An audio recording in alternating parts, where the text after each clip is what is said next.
Sud Radio, mettez-vous d'accord, 9h-10h, Valérie Expert.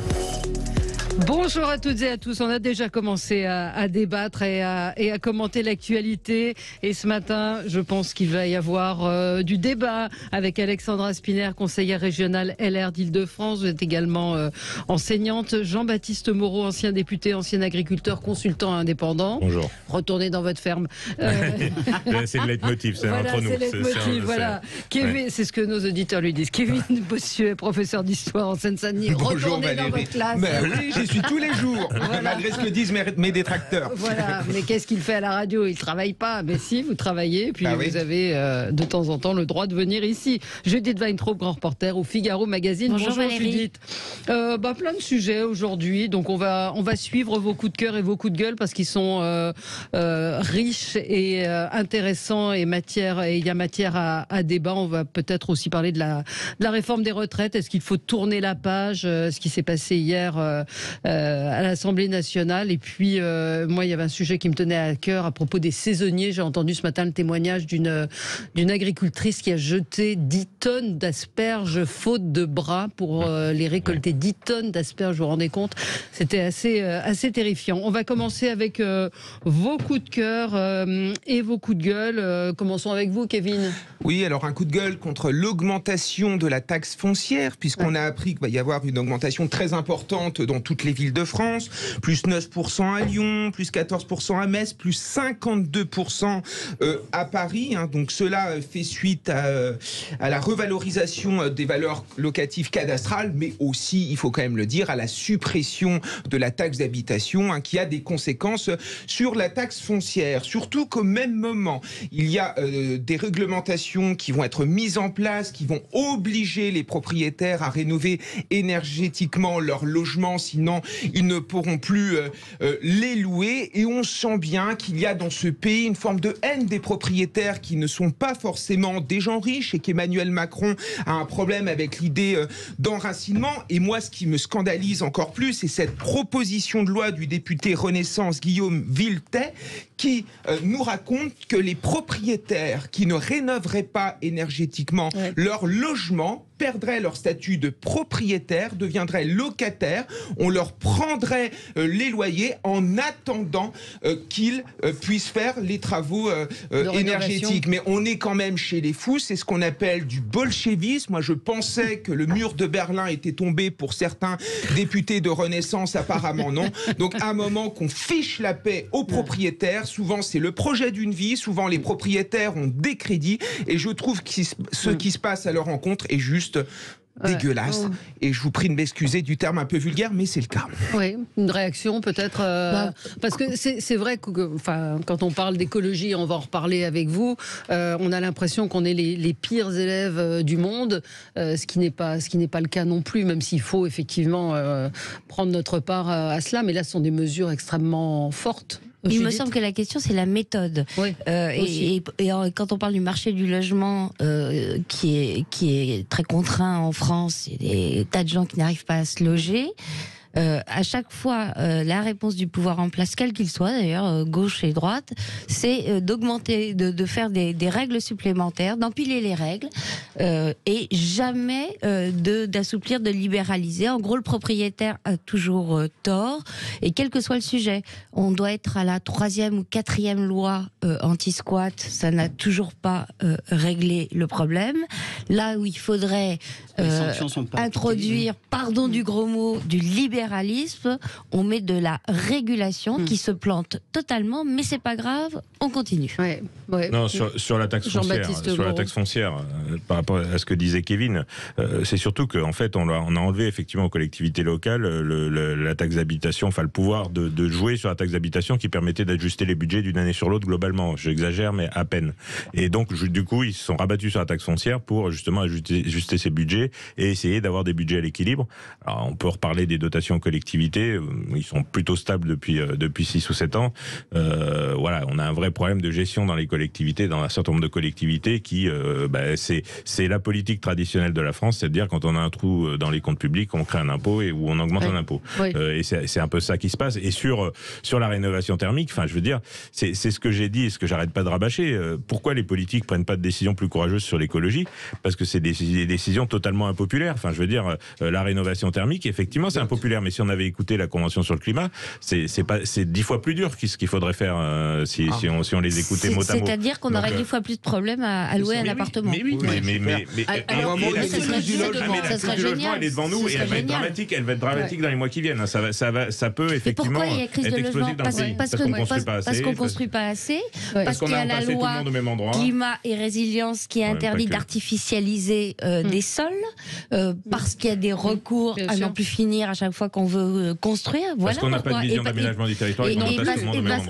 Et parce que construire pour louer, c'est s'exposer à des emmerdements à n'en plus finir, parce qu'on a toujours tort quand on est propriétaire. Ouais. Alexandra Spinner, vous, votre coup de gueule, il est en lien avec les écologistes aussi. Oui, c'est vrai que mon coup de gueule est vraiment en lien avec tout cela. C'est l'entreprise Le Duf, qui est une entreprise française de restauration qui a été créée il y a une 50aine d'années et qui, face au recours qui dans notre pays prennent toujours le pas sur l'activité industrielle, renonce à son projet d'usine de viennoiserie Brie d'Or près de Rennes. Voilà, c'est un projet qui est vieux de 6 ans. 6 ans, il faut quand même comprendre, et qui est contesté par des défenseurs de l'environnement. Et je trouve qu'à l'heure où on ne cesse de parler de réindustrialisation, à l'heure où le président de la République promet de diviser par 2 les délais d'implantation industrielle dans notre pays, eh bien c'est encore une séquence qui est très symptomatique de toutes les difficultés auxquelles on est confronté. On apprend ce matin sur votre antenne qu'ils vont probablement partir en Espagne, c'est la piste la plus sérieusement envisagée. Voilà, on comprend qu'il est extrêmement difficile en France de monter une usine. Le permis de construire, là, donc, date de 2017. Vous avez l'obligation de réaliser des études écologiques, c'est la fameuse loi climat et résilience. Voilà, et donc la partie juridique se complique avec le millefeuille administratif qui est toujours là pour rendre les choses impossibles. Voilà une région qui se prive de plus de 500 emplois, comme si vraiment on pouvait se passer d'un tel élan économique à l'heure où on ne cesse de se plaindre. Parce qu'il y a eu recours sur recours. Il y a eu recours sur recours. Et on s'aperçoit en réalité que ces écologistes décroissantistes sont des idéologues en réalité. Et en fait, ils sont surtout anticapitalistes. La réalité, elle est là. Voilà. Moi, j'ajouterais dans la continuité de ce qu'Alexandra vient de dire que c'est un déni de démocratie, parce que ce modèle décroissant, il est proposé à chaque élection par des candidats. Il est proposé par des candidats verts, il a été proposé par Mélenchon, parce que quoi qu'il en dise, il a rallié le programme Pastèque écolo décroissant, et les Français disent non. C'est pas lui qui a été élu, c'est pas les écolos qui ont été élus. Mais dans les faits, ce sont eux qui gagnent et qui appauvrissent la France. On va en reparler dans un instant, c'est un sujet effectivement très important. En plus, la zone, j'étais en train de rechercher, mais la zone, c'est entre une zone, c'est entre une autoroute et une zone artisanale. Donc le bocage, le joli bocage vert, il est un peu loin. 9h12 sur Sud Radio, à tout de suite. Sud Radio, mettez-vous d'accord, 9h-10h, Valérie Expert. Avec vous sur Sud Radio jusqu'à 10h pour commenter l'actualité. Ça mérite qu'on y passe plus de temps sur votre coup de gueule, Alexandra Spinner. Donc cette usine de Le Duf qui ne peut pas ouvrir en Bretagne sous la pression des écologistes. Peut-être que vous voulez réagir, Jean-Baptiste Moreau. C'est dramatique, mais c'est assez symptomatique de ce qui se passe dans le pays aujourd'hui. Effectivement, il faut accélérer les procédures d'installation et puis il faut surtout trouver un moyen, parce que dès que vous avez un projet, vous avez une association écolo qui se monte en face pour l'interdire, que ce soit des projets agricoles, que ce soit des projets industriels, quel que soit le projet, n'importe lequel, des panneaux photovoltaïques, j'en passe et des meilleurs. Et vous avez systématiquement des associations qui se montent contre ce truc. J'ai eu l'exemple avec une exploitante agricole qui va installer des panneaux photovoltaïques dans ses champs. Elle a 3 associations qui se sont montées. Elle va peut-être être obligée de déposer le bilan sur sa ferme parce qu'elle a commencé les investissements et que tout est bloqué. Donc il faut là-dessus, parce que les écolos, ça leur pose des problèmes, la pollution, quand elle est chez nous, quand elle est à l'autre bout du monde et qu'on l'importe par les produits qu'on achète, ça lui pose aucun problème. C'est des tartuffes. En fait, ils sont effectivement, comme le disait Alexandra, c'est des anticapitalistes qui masquent. C'est la gauche pastèque dont parlait Judith. Hein. C'est aujourd'hui rouge dedans, vert dehors. C'est un vernis de préoccupations environnementales et qui ne sont pas au pouvoir, mais qui ont le pouvoir. Oui, c'est ça qui. Oui, parce que bardés d'avocats, bardés ils connaissent toutes les procédures de la démocratie et ils utilisent la démocratie. Et ils utilisent pour la bloquer, le millefeuille administratif. Ouais. Et donc, résultat, en moyenne, il faut 10 ans en France pour monter un projet industriel, 3 ans en Allemagne. Oui. Cherchez l'erreur. Oui, mais et les Allemands ne sont pas moins écolos. J'étais hier dans une entreprise qui s'occupe de transition énergétique, panneaux photovoltaïques, éoliens et autres. Et c'est pareil, des projets aujourd'hui de production d'énergie renouvelable, c'est 10 ans de moyenne pour arriver au bout.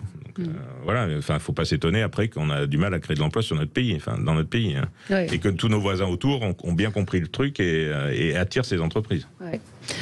Kevin, non, pas de commentaire particulier. Oui, toutes nos condoléances à notre filière industrielle. Ouais. Merci aux écologistes. Et maintenant, on rouvre des centrales à charbon. Vraiment un grand pas vers l'écologie. Merci. Non, puis leur idéologie, en fait, c'est de construire toujours au même endroit. En fait, c'est que tout le monde habite en ville, que tous les emplois soient en ville, que les gens habitent au pied de leur travail. Dans des immeubles hauts. Voilà, haut, en hauteur, pour que les gens travaillent au pied, pour qu'ils aient pas besoin de transport individuel, pour qu'ils aient pas besoin. Et déjà, on a des métropoles qui sont totalement embolisées et qui créent des vrais problèmes au niveau environnemental. Ces gens-là n'ont aucune vision d'aménagement du territoire. La diagonale d'une ville, ça va plus être une diagonale. Hein, ça va être 80% du pays si ça continue. Absolument. Bon. Mais des industriels qui jettent l'éponge et qui vont s'installer ailleurs, c'est le quotidien dans notre pays. Mais ah oui, ça arrive très régulièrement. Enfin, oui, il y a un projet en ce moment à Marseille d'une plage privée sur un catamaran. Oui. Apparemment, alors j'en parle avec précaution, je n'ai pas étudié le dossier, j'ai entendu ça ce matin à la radio. Oui, j'ai entendu aussi. Apparemment, le catamaran en question est un modèle en termes d'écologie, il est zéro déchet. Qui ça ennuie des gens qui estiment ça scandaleux que une plage privée sur un bateau puisse exister à Marseille où il y a des pauvres. Ouais. Ils ont encore tout compris. Judith, votre coup de cœur qui peut se transformer en coup de gueule. Oui. Ça c'est la spécificité de mes coups de cœur qui n'en sont jamais vraiment. Mais enfin, là quand même, je voudrais saluer ces motards qui ont accompagné à son école Maëlys. Qui est Maëlys? C'est une gamine qui est une amie de l'INSEE qui s'est suicidée parce que victime de harcèlement scolaire, sans que, comme c'est trop souvent le cas, l'institution ne la défende. Bravo à ces motards.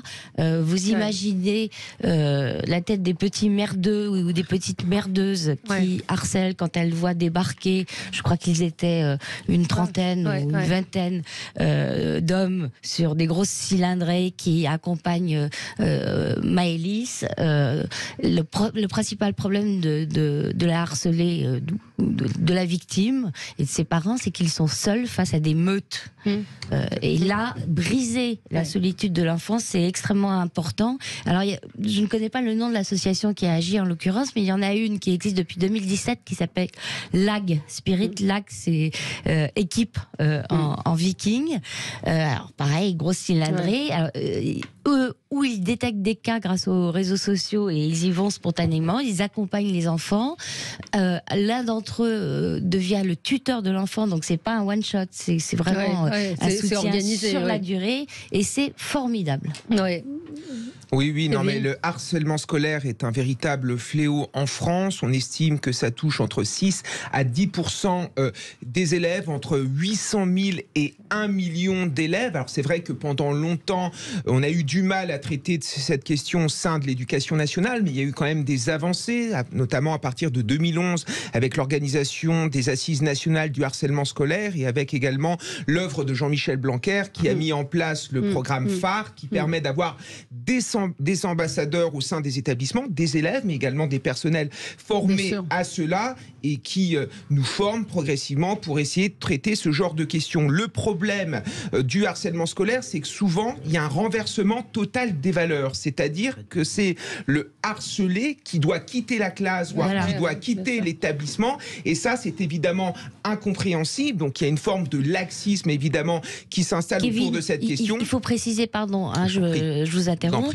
Il faut préciser qu'il a fallu attendre le mois dernier pour qu'un ministre de l'Éducation, en l'occurrence Papa Ndiaye, dise que c'est au harceleur de quitter l'établissement et pas à la victime. Et il faut que ce soit fait. Et surtout, en plus, le harcèlement ne s'arrête pas aux barrières de l'école. C'est pas parce que l'enfant change d'école que le harcèlement cesse. Les réseaux sociaux dépassent largement ce cadre-là. Et souvent, on a un autre problème, c'est qu'il y a parfois les parents qui soutiennent leur enfant harceleur. Parfois, il y a des problèmes qui sont à l'extérieur de l'école, qui pénètrent au sein de l'école. Et je pense que dans ce pays, il va falloir aussi sanctionner les parents qui ne jouent pas leur rôle, les parents qui ne respectent pas leurs devoirs, parce que ce n'est plus possible d'avoir des parents qui soient contre l'institution scolaire. Et dernière chose que j'aimerais signaler aussi, il y a parfois quelques enseignants aussi qui participent à cette forme d'harcèlement. Ça existe et il faut évidemment le signaler. Mais en tout cas, c'est un sujet qui avance, grâce notamment à Brigitte Macron, qui a également beaucoup fait là-dessus et qui est très sensibilisée sur cette question. Et un enfant doit venir en classe avec la joie, avec l'envie d'apprendre et non pas avec la peur au ventre. Sinon, c'est tout le processus éducatif qui s'effondre. Mais c'est vrai que les parents de l'INSEE ont raconté qu'ils avaient alerté tout le monde. Ils ont vraiment fait ce qu'il fallait, jusqu'à Brigitte Macron, Emmanuel Macron. Alors effectivement, ils doivent recevoir des dizaines et des dizaines de courriers, mais visiblement, il y a eu un dysfonctionnement dans ce cas précis. Il y a eu l'institution scolaire qui, comme souvent, s'est couchée. On met la poussière sous le tapis. On n'a qu'un seul témoignage, qui est celui des parents d'élèves. Après, il faut voir vraiment ce qui s'est passé, parce que le proviseur ne parle pas parce qu'il a un devoir de réserve, mais il y a sans doute eu un dysfonctionnement local, avec une envie finalement de ne pas réagir, pas de vague. Et il y a tellement une importance du harcèlement scolaire qu'il y a une forme de banalisation. Et c'est vrai que dès qu'un enfant se sent mal, etc., on a tendance à banaliser la chose et à passer à autre chose. Et ça, ce n'est plus possible. Mais en plus, par définition, la victime est seule et les harceleurs sont en meute. Donc, face à ça, l'institutionnel, le chef d'établissement, le responsable, le CPE qui n'a pas de courage, et c'est le nombre qui gagne. Oui, complètement. Et on parle beaucoup de décivilisation. C'est un sujet très à la mode en ce moment. Mais au fond, elle commence à l'école par une loi du plus fort, qui est celle de la meute. Et ça, c'est terrible. Et l'éducation, ça doit être apprendre à vivre avec l'autre, mais pas à survivre à l'autre. Et moi, j'ai écouter les parents avec beaucoup d'émotion, et on sait très bien que souvent l'institution scolaire tente de minimiser les faits. On cache la poussière sous le tapis. Et pour peu que les parents des harceleurs soient aussi des emmerdeurs, ce qui arrive assez souvent, ils ont tout gagné. Il y a aussi autre chose que l'on constate, c'est une perte des verrous moraux, avec des élèves de plus en plus violents, des élèves qui veulent détruire l'autre. C'est tout le travail du pédopsychiatre Maurice Berger. Et j'aimerais dire aussi autre chose, du harcèlement de plus en plus communautaire, où il y a des élèves qui harcèlent le petit blanc, qui harcèlent le juif, qui harcèlent le petit musulman, qui ne respecte pas les principes du ramadan. Musulmans qui harcèlent des musulmans. Voilà. Et quand vous regardez une cour de récréation, vous voyez une communautarisation de la cour de récréation avec un repli communautaire, et c'est quand même très inquiétant. Avec des élèves de confession juive qui, en Seine-Saint-Denis, depuis le rapport Aubin, on ne cesse d'en parler, mais rien de concret ne se passe, qui ne peuvent pas être scolarisés dans des établissements publics. Non, moi j'ai une fille de 10 ans et c'est assez paniquant quand on est un parent, parce qu'on se dit déjà faut arriver à faire parler l'enfant, parce que c'est pas évident. C'est déjà pas évident. Et là, en l'occurrence, l'INSEE, elle avait parlé. Oui, c'est d'autant plus inquiétant, parce qu'effectivement, bien souvent, hélas, on le découvre quand c'est trop tard et quand on est arrivé au pire, parce que l'enfant ne le dit même pas à ses parents. Donc là-dessus, il faut arriver à mobiliser tout le monde autour de cet enjeu-là, parce que c'est pas tolérable. Effectivement, les violences communautaires, les violences, la grossophobie aussi. Bien sûr. c'est permanent. Les enfants sont très durs les uns vers les autres, mais justement, les adultes, que ce soit les parents ou les profs, ils sont là pour mettre des barrières, pour mettre des limites. Et la décivilisation, elle part de là. C'est qu'il y a un moment où il y a un abandon totalement. Sauf on que a ce qui a oublié de mettre des changé, barrières c'est et des aussi limites. par rapport à notre époque sur les réseaux sociaux. Oui, Ça sort de l'école. À 12 ans ou 13 ans, les réseaux sociaux, les parents doivent avoir l'œil dessus. Je suis désolé. Mais la disparition de tout ce qui fait notre socle commun, c'est aussi une source de violence. On n'a plus un narratif commun pour ces élèves. Ils sont tous chacun dans leur camp, chacun dans leur communauté, chacun dans leur narratif. Et c'est aussi une grande source de violence dans les cours d'école. D'expliquer que tout le monde est victime de quelque chose. Voilà, et il y a aussi quand même l'éducation nationale qui ne fait plus respecter l'autorité du professeur. On a mis en avant le concept de bienveillance pour tout accepter, avec cette culture de l'excuse. Mais il a insulté le professeur, mais c'est normal, il a des problèmes sociaux, etc. C'est juste incroyable, avec des professeurs idéologisés qui ne veulent pas mettre de limites, alors que les élèves eux-mêmes, et notamment les élèves perturbateurs, veulent des limites. Dans la continuité de ce que vient de dire Kevin, moi j'évoquerais Samuel Paty, qui est un cas typique de harcèlement qui a conduit à sa décapitation. Ses collègues, la plupart de ses collègues, ne l'ont pas soutenu. Lisaient le livre de Stéphane Simon, qui a fait une enquête rigoureuse sur les derniers jours de Samuel Paty, qui était parfaitement conscient de la gravité de la menace. La plupart de ses collègues non seulement ne l'a pas soutenu, mais certains lui ont reproché d'être responsable des menaces à son enfant. D'être le fauteur de troubles, oui. Mais juste un dernier point. En fait, à force d'insister sur ce qui nous différencie, on ouvre la voie à la violence. Voilà, c'est ça le vrai sujet. 9h28 sur Sud Radio, on se retrouve dans un instant avec vous, à tout de suite. Sud Radio, mettez-vous d'accord, 9h-10h, Valérie Expert. Et on est ensemble avec Alexandra Spiner, Jean-Baptiste Moreau, Kevin Bossuet et Judith Weintraub. Alors Jean-Baptiste, coup de gueule. Oui, pour changer. Contre les scientifiques qui relèguent la science à l'état de croyance, par leur attitude et par surtout leur façon de donner leur opinion à tout point de vue, qui est certes intéressante comme l'opinion de tout un chacun, mais qui n'est que leur opinion et qui n'est absolument pas une démonstration scientifique. Alors, on a eu le dernier épisode en date, même si c'est pas tout à fait ça, mais ça s'en rapproche quand même. C'est tout ce qui se passe autour du professeur Raoult, qui a fait la démonstration scientifique et l'expérimentation scientifique, ça a un cadre. Si on veut que ça ait une légitimité et que ce soit une réelle démonstration, il faut des tests en double aveugle, il faut un certain nombre de choses. Enfin, bon, je remonte à mon passé d'ingénieur là-dessus, mais je veux dire, c'est pas juste un sondage Twitter, quoi. Enfin, et ce qu'a fait le professeur Raoult en méprisant tous les éléments d'une démonstration scientifique et d'une réelle expérimentation, et en voulant publier des trucs qui sont totalement aberrants. Enfin, je veux dire, le peu de niveau que j'ai en médecine, c'est n'importe quoi. Enfin, et tout ça contribue à décrédibiliser la science, et c'est un des gros problèmes devant lequel est notre société, c'est-à-dire que la science est devenue une croyance comme une autre. C'est-à-dire que on y croit, on n'y croit pas, mais il n'y a plus de valeur à la démonstration scientifique et à l'affirmation scientifique, parce que, en premier lieu, des scientifiques affirment tout et n'importe quoi, avec leur légitimité de scientifique, ils se permettent d'exprimer des opinions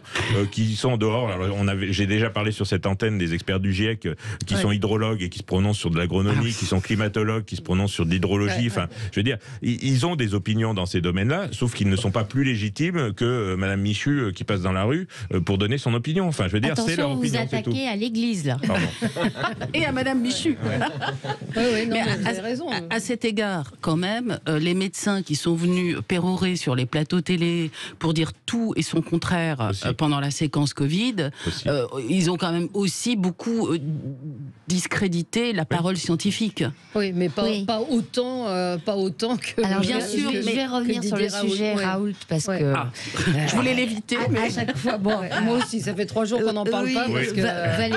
Valérie va exploser, mais tant pis, je prends le risque. Ah oui, c'est vrai, je rappelle que dans l'histoire du professeur Raoult, vous avez aussi une étude complètement bidon publiée par The Lancet, soi-disant journal de référence international en matière scientifique, qui était quand même réalisée par une boîte dont la seule représentante visible était une ancienne call girl. Je n'ai rien contre les call girls, mais je suis pas sûre que ça donne des compétences. La récolte de données, c'était tout du moins. C'était sur n'importe quoi. c'était n'importe quoi. Moyennant quoi, Olivier Véran, à l'époque ministre de la Santé, s'est appuyé sur cette étude pour interdire l'usage autre que expérimental du protocole Raoult, que ce que Didier Raoult disait sur le système, sur l'institution, était parfaitement vrai, sur l'entre-soi de la caste qui gouverne le système de santé de ce pays était tout à fait vrai. Alors, il fallait tester son protocole tout de suite, dans des conditions normales, ce qui n'a pas été fait, ce qui a été fait extrêmement tardivement. Donc, attendons les résultats de l'enquête en cours. Il n'y a pas besoin d'attendre les résultats pour voir que l'expérimentation, c'est pas une expérimentation. Elle est totalement orientée, totalement biaisée. Il y a des biais dans tous les sens. Enfin, je veux dire, ça ne peut pas être une démonstration scientifique de quoi que ce soit. Je répète que l'enquête qui était censée démontrer l'inanité du protocole Raoult était, elle, complètement bidon. Enfin, il y a eu les affirmations selon laquelle l'hydroxychloroquine avait tué des gens par milliers était une connerie noire également. Comme le fait que ça ait soigné des gens par milliers. Il y a eu quand même des dizaines d'études sur l'hydroxychloroquine qui ont montré son inefficacité sur ces antiviraux. Mais oui, mais de toute façon, le problème, c'est que on ne peut avoir de conclusion scientifique que si on a une rigueur scientifique. Et là, dans l'expérimentation qui a été menée, il n'y a absolument aucune rigueur scientifique. Et on a relégué effectivement avec Raoult qui s'est présenté comme un gourou et derrière des croyants ou des non-croyants du professeur Raoult. Et c'est bien le drame aujourd'hui devant lequel est la science. Enfin, Emmanuel Macron est aussi peut-être responsable de ça en politisant la question scientifique, en politisant la question sur la vaccination, en créant deux sortes de citoyens, les citoyens responsables et vaccinés, et je le dis d'autant plus que je suis vacciné, je me suis fait vacciner 3 fois et j'étais pour la vaccination, et de l'autre côté, des gens qui étaient des rebuts de la société qu'on a complètement écartés et qu'on a rendus complètement fêlés, et ces infirmières et ces infirmiers qu'on a virés momentanément de leur travail pour des raisons quand même idéologiques, alors qu'ils auraient pu être utiles au sein de l'hôpital. Donc au début, moi ça serait moi, ils auraient pu au début, Valérie, je suis d'accord, le fait qu'on est infirmière, de ne pas se faire vacciner, on peut se poser des questions, mais je trouve que la réintégration a vraiment tardé, que maintenant il faut passer à autre chose. Et je pense qu'Emmanuel Macron a beaucoup divisé la société française, et c'est bien dommage. Mais vous qui êtes enseignant, quand on ne respecte pas les règles, on ne les respecte pas, on est puni, et voilà. Oui, mais peut-être que la punition était un peu dure. Mais ça veut dire que vous êtes scientifique, vous êtes un personnel médical, et vous êtes dans la croyance. La règle en question était fondée sur une erreur, alors que de bonne foi, le gouvernement ait cru que le vaccin protégeait de la contamination, et que donc même Raoult reconnaît que ça évitait des morts, donc il faut arrêter aussi de dire n'importe quoi là-dessus. Non, je parle de la contamination. La contamination. On sait maintenant, et on a su très vite, que le vaccin ne protégeait pas de la contamination. C'est pour ça que ça pouvait s'entendre si le vaccin protégeait totalement, mais là, ça ne s'entendait plus. De toute façon, quelqu'un du corps médical qui est contre la vaccination, il a plus sa place dans le corps médical. Je suis désolé, moi je les aurais même pas réintégrés tout court. Voilà, c'est clair et net. Mais on est parti loin du sujet de départ. Mais ce mélange des genres qui décrédibilise la science, on arrive toujours là, on arrive toujours au professeur Raoult. Voilà, c'est ça le problème. Mais c'est un vrai problème. Mais comme les journalistes, les militants qu'on fait passer pour des journalistes. J'écoutais encore hier Hugo Clément sur France Inter. Quand on regarde les reportages de Stéphane Foucard dans Le Monde, je veux dire, ce sont qui écrivent beaucoup sur les sujets agricoles et autres, qui n'y connaissent absolument rien, mais pas le début du commencement, et qui se font passer pour des journalistes pour crédibiliser leurs opinions. Alors, il y a Géraldine Vosner, Géraldine et Emmanuel Ducrot, qui redressent un certain nombre de vérités. Oui, Géraldine et Emmanuel. Vous savez, moi, j'aime bien qu'on invite Alexandra. J'aime bien qu'on invite nos élèves à assumer de ne pas savoir. Je crois que c'est le début de l'apprentissage. Et il serait bon que quand on ne sait pas, de dire on ne sait pas, ça n'a rien de scandaleux. Les journalistes ne sont pas en sucre. J'ai pas entendu l'interview dont vous parlez. Je me souviens d'une interview où déjà il avait dit à la journaliste en question qu'elle ne comprenait rien. C'est pas un crime de lèse-majesté, je suis désolée. De quoi? De dire à un journaliste qui ne comprend rien, on a le droit. Oui, mais il y a manière et manière. Le chantage au permanent à quitter le plateau s'il y a quelque chose qui ne vous plaît pas qui est dit. Enfin, je veux dire, à ce moment-là, vous acceptez pas l'invitation. Ils sont pas en sucre, mais il y a insulte, et dire attendez, vous n'avez pas compris ou des choses comme ça. Là, ce sont des insultes. Mais bon, c'est demande à voir. Bon, voilà. Ouais, c'est un personnage, il fait de l'audience, c'est un personnage médiatique. Alors moi, plutôt que de parler du professeur Raoult, parce que je n'en peux plus des moi aussi, je professeur Raoult, j'aimerais juste un tout petit coup de cœur sur une équipe franco-suisse, une équipe médicale. Donc la victoire de la science contre la régression qui a fait remarcher un paraplégique par la pensée. C'est une prouesse médicale absolument extraordinaire. Et je trouve que plutôt que de parler de toute cette séquence terrible de profs de médecine avec des égos délirants. Parlons de la science victorieuse. Et... Bon, on dit quelques mots de la réforme des retraites, de ce qui s'est passé hier, non à l'Assemblée. Bon, on a 30 secondes dans la pub, donc on va faire une pause. À tout de suite. Sud Radio, mettez-vous d'accord, 9h-10h, Valérie Expert. Bon, de quoi vous voulez parler? D'Emmanuel Macron qui renouvelle sa confiance à Madame Borne, de la page, Franchement, les retraites... On sait comment ça va se finir, c'est-à-dire que le gouvernement va gagner à l'Assemblée, parce qu'il n'y a pas de majorité pour le renverser, que la procédure parlementaire est ce qu'elle est et qu'il l'applique. Et que la PPL, de toute façon, quand bien elle serait votée, elle n'irait pas plus loin. Exactement. Donc tout ça, c'est du cinéma. On sait comment l'amendement de M. de Courson va finir. Mais ça décrédibilise le politique. C'est ça qui est très dommage. Mais ce qui décrédibilise encore plus, moi je trouve, c'est précisément ce qui se passe entre Emmanuel Macron et Elisabeth Borne. Emmanuel Macron qui donne tort à Elisabeth Borne sur un point qui n'est pas de détail, à savoir le combat contre le RN, dont Macron lui-même s'est fait une spécialité, puis qui 24 heures après nous dit maintenant elle a toute ma confiance. Or les sujets de discorde entre le président de la République et sa première ministre s'accumulent. Ils ne pensent pas la même chose, ils ne veulent pas faire la même chose, et ils ne voient pas la France de la même façon. Pourquoi reste-t-elle ? J'ai peur que ce soit tout simplement, et c'est confirmé par les échos que j'en ai professionnellement, parce que Emmanuel Macron ne sait pas quoi faire. Oui, mais que je comprends pas, moi, la séquence où il a volontairement taclé. Enfin, si on prend la phrase et après dire mais non, tout va bien entre nous, et si j'avais eu un truc à lui dire, je l'aurais dit en privé. C'est une autre version du en même temps. Parce qu'il faut quand même rappeler d'où vient Madame Elisabeth Borne. C'est quand même une socialiste pure et dure. Bon, c'est quand même un choix qu'on peut contester, qui est quand même c'est le grand écart idéologique de la Macronie. On voit bien que ça ne fonctionne pas. Et quand on commence à expliquer que les choses vont bien, si tout va bien, on n'a pas besoin d'expliquer que les choses vont bien. Je vais faire mon macroniste de base. Une fois n'est pas coutume, je me doute, Kevin. Non, mais le président a raison dans ce qu'il dit.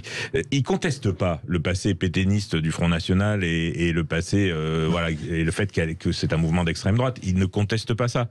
Il dit juste que ça ne convaincra pas un électeur de s'appuyer là-dessus pour critiquer le Front National. Aujourd'hui, ça ne marche plus. On est complètement d'accord là-dessus. De même que ce n'est pas sur l'immigration et avec une loi immigration supplémentaire qu'on résoudra le problème du Front National, parce que le vote Front National est bien plus large aujourd'hui que l'immigration. Moi, je vois bien dans les campagnes, il a beaucoup progressé sur le sentiment d'abandon, de déclassement, que la ruralité n'est plus entendue au plus haut niveau de l'État et que tout le monde s'en fout, et que le sport national, c'est de leur taper sur la gueule pour faire écolo. Grosso modo, c'est un peu ce qui se passe. Et là-dessus, il a raison.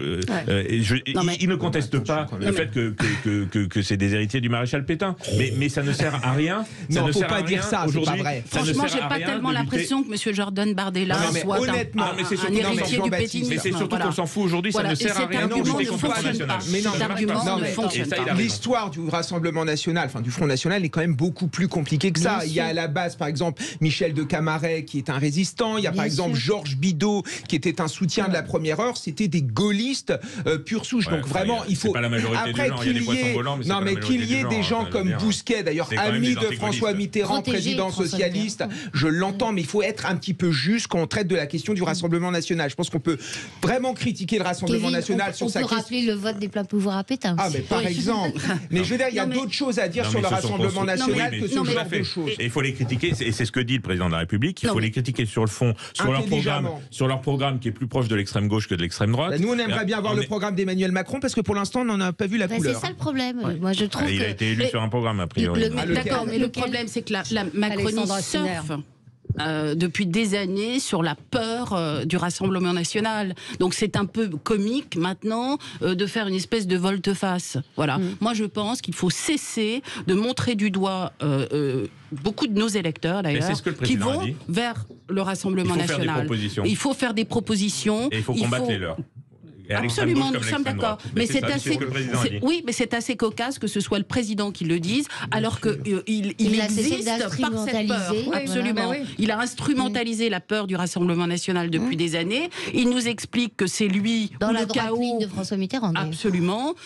Donc ça, c'est ça le sujet. Et évidemment qu'il faut ramener ces électeurs à nous. Évidemment qu'il faut lutter contre le déclassement. Et ça n'est pas en les montrant du doigt. Non, mais c'est par exemple, pourquoi je disais Emmanuel Macron ne sait pas quoi faire, c'est comment, si on veut lutter contre le Rassemblement national, peut-on être efficace? C'est en faisant cette fichue loi sur l'immigration promise, reportée, dont il était question. C'est quand même une grande partie de la question. Parce que je vous invite vraiment, j'invite vos auditeurs à aller écouter le témoignage de ce ministre danois social-démocrate. Je ne sais pas si vous l'avez vu, c'est quand même très intéressant parce que ce qu'il dit, et voilà, nous républicains on le dit depuis des années, c'est que ceux qui subissent l'immigration, ce sont les plus fragiles. Et que donc c'est comme l'insécurité, comme le déclassement, comme les soucis dans les écoles. Voilà, donc ça n'est pas acceptable que les électeurs du Rassemblement national soient toujours pointés du doigt et désignés à la vindicte. Je ne dis pas ça, mais je dis que on a fait 20 lois sur l'immigration, ça n'a ni jamais résolu le problème. Mais nous faisons des propositions très concrètes. Il faut avancer au niveau européen et rapidement. Voilà. C'est-à-dire avancer au niveau européen. Parce que se soustraire aux dictats européens, c'est ça qu'il faut faire. Ou alors faire évoluer les lois européennes. Moi, je suis plus dans cette optique-là, parce que aujourd'hui, la seule façon de face aux vagues migratoires qui arrivent demain, expliquer qu'un pays tout seul va lutter contre les vagues migratoires qui vont être hyper puissantes et qui arrivent, c'est du pipeau, intégral. Pardon, on arrivera à lutter que grâce à l'Europe, on y arrivera. C'est du pipeau aussi total. C'est pas très crédible non plus. Démissionner, se sauver, mais c'est pas la solution. Aujourd'hui, il y a un certain nombre de pays européens qui sont confrontés. L'Allemagne est en train de bouger quand même aussi sur son dogme de base sur l'immigration. Je pense qu'il y a un credo. On a bien vu le président de la République, ça est passé complètement sous silence, a proposé la communauté politique européenne. Il est en ce moment à Bratislava. Il y a beaucoup de pays qui sont rentrés dans la logique. Arrêtons avec tout ce délire européen. Il faut qu'on retrouve notre souveraineté. C'est ça qui est fondamental. On est mort sur ce sujet. On est mort, ça marchera pas. Ça marchera pas. Vous allez remettre des frontières, des gardes frontières en France? Non, mais soyez pas caricatural. Non, mais c'est du pipeau. Non, c'est pas du tout. Regardez ce que font les Suédois, ça fonctionne plutôt bien, je veux dire. Les Danois aussi. Les Danois. Oui, mais qu'est-ce que... les Danois dérogent. La taille du pays, la taille de frontières, ne sont pas tout à fait les mêmes. C'est toujours difficile de se comparer avec... Il y a quand même une impulsion en Europe pour lutter contre l'immigration, le sentiment qu'il y a une perte d'identité culturelle, et quand M. Macron, qui est un multiculturaliste patenté, nous raconte qu'il y a un problème avec l'immigration dans notre pays, mais on va répartir les migrants sur l'ensemble des territoires et les imposer dans les campagnes, comment voulez-vous que les gens ne pètent pas un plomb? À un moment donné, il y a un sentiment de dépossession de son identité. Prenez le bus en Seine-Saint-Denis, je le prends tous les jours. Dans le bus, il n'y a plus un seul mot de français. Enfin, c'est quand même incroyable. Regardez les Juifs qui ont été obligés de fuir ce département sous la pression migratoire. C'est quand même ça la réalité. Donc arrêtez de nier, de vous cacher derrière un idéal européen qui ne fonctionne plus. La vérité, c'est qu'aujourd'hui, l'Europe sur la question migratoire, c'est un véritable problème. Et si on respecte toutes les règles, on ne respectera jamais cette question. Et si vous voulez on ne résout pas le problème en européen, on ne le résoudra pas. Si vous voulez lutter contre l'extrême droite, c'est ça qu'il faut faire, parce qu'en ayant le discours angélique que vous avez, vous faites monter l'extrême droite. C'est pas un discours angélique du tout. Il faut résoudre les problèmes d'immigration. Je dis juste que ça fait 30 ans qu'on entend ce discours-là où il va falloir être plus dur, il va falloir retrouver la maîtrise de nos frontières. Que je sache, le Danemark... Il faut dire ça, monsieur Darmanin. Mais ça ne fonctionne pas. Enfin, je veux dire, peut-être des flyers. effectivement, et même si la tectonique des plaques s'accélère, le Danemark ne se retrouvera jamais en Méditerranée ni à la porte d'entrée à la Grande-Bretagne. Donc je veux dire, aujourd'hui, la situation de la France est telle que si on n'arrive pas à raisonner en européen, c'est un leurre de penser que la France va résoudre tout seul le problème de l'immigration et des vagues migratoires qui s'annoncent avec le réchauffement climatique. Voilà. Encore faudrait-il, j'insiste sur ce point, qu'Emmanuel Macron ait une philosophie en la matière. Il y a un sujet du jour dont on n'a pas parlé, c'est la proposition de la députée de Mayotte, Estelle Youssoufa, puisqu'on n'arrive pas à expulser les Comoriens qui sont à Mayotte vers les Comores, de les répartir en métropole. Rendez-vous compte de l'effet que ça produit sur l'opinion française, de savoir que d'abord c'est un échec total de Gérald Darmanin, le ministre de l'Intérieur, qui est parti la fleur au fusil en nous disant qu'il allait régler le problème, qu'il l'a pas du tout réglé. On se fait dicter notre loi par les Comores, auxquels on donne de l'argent pour gérer le problème, qui ne le gèrent pas, et qui n'ont pas respecté. Oui, d'accord, mais il a essayé de faire des choses, au moins, lui, contrairement à ses prédécesseurs. C'est un plantage complet et le bouquet final de la répartition. Je rappelle que, par ailleurs, les Comores, non seulement nous envoient des clandestins qui veulent devenir français, mais en plus, les Comores sont en proie à un projet d'islamisation depuis presque 20 ans, activé notamment par l'Arabie Saoudite, qui fait qu'ils sont de plus en plus adeptes d'un islam fondamentaliste qui est dramatique. Il n'y a pas besoin d'aller aux Comores, hein. Les frères musulmans, ils sont excusez-moi, je parle du sujet du jour. Le sujet du jour, c'est aussi la répartition des migrants. C'est-à-dire que les deux, mais la répartition des migrants, aujourd'hui... On n'arrive pas à résoudre le problème, on va le diluer. Voilà. Donc on va répartir les migrants comme toujours. On va répartir le problème. Mais comme toujours. Comment ça peut se faire?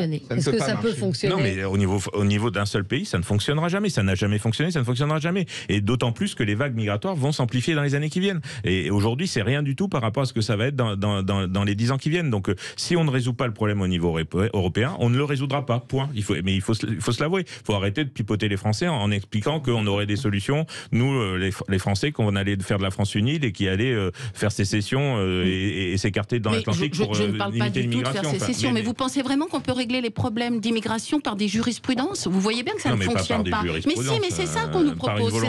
C'est ce que l'Europe nous propose, mais nous n'avons pas de volonté commune. Je suis pas d'accord avec vous. Je pense que ça progresse. Vous voyez bien que la réalité, c'est qu'il n'y a pas de volonté commune. On avait dit aussi qu'il y aurait un certain nombre de choses sur les travailleurs détachés qui n'avanceraient jamais en Europe. On a avancé sur ces sujets-là. Ça avance, mais il faut de la volonté politique et il faut essayer de réunir tous ceux qui veulent y aller. Et peut-être faire des cercles concentriques au niveau européen, de gens qui sont d'accord pour avancer ensemble, y compris sur les sujets d'immigration. C'est pas comme si vieille idée giscardienne. Vieille idée giscardienne que Emmanuel Macron a repris dans la les gens au pouvoir qui nous disent ce qu'il faut faire quand on sera au pouvoir, c'est quand même incroyable. On ne voit pas la couleur. La CPE, la communauté politique européenne, c'est en ce moment. C'est aujourd'hui et hier, il est à Bratislava. Donc voilà, il y a des choses qui avancent. Mais c'est pas. Mais expliquer qu'on a la baguette magique et que demain la France toute seule va lutter avec ses petits bras contre l'immigration, c'est juste pipoter les Français une fois de plus et leur raconter quand il n'y a pas une volonté commune, c'est insoluble aussi. Je veux dire, tout le monde n'a pas les mêmes intérêts et tout le monde n'a pas la... Mais aujourd'hui, on va être obligé d'avoir une volonté commune parce que de toute façon, on va être confronté à des défis qu'on n'est pas capable de Très bien, mais les Français le disent dans tous les sondages, il y a un problème avec l'immigration. Oui, mais je donc dis pas le contraire. Nous, aux Républicains, on propose des vraies solutions, mais même à gauche, c'est mais des totalement... solutions qui n'en sont pas. Mais si, ce sont de vraies propositions. Et le programme de la droite est assez révolutionnaire sur cette question, avec l'envie de retrouver notre souveraineté, quitte à ne pas respecter toutes les réglementations européennes. Donc bravo Éric Ciotti, qui vraiment met en avant cette question et qui ridiculise le pouvoir en place. On va faire de l'économie, on va embaucher des gardes. C'est fini pour aujourd'hui. Merci à tous les quatre. Dans un instant, on se retrouve pour l'émission Média. On va parler des scénaristes américains, entre autres, et des séries à ne pas manquer. À tout de suite.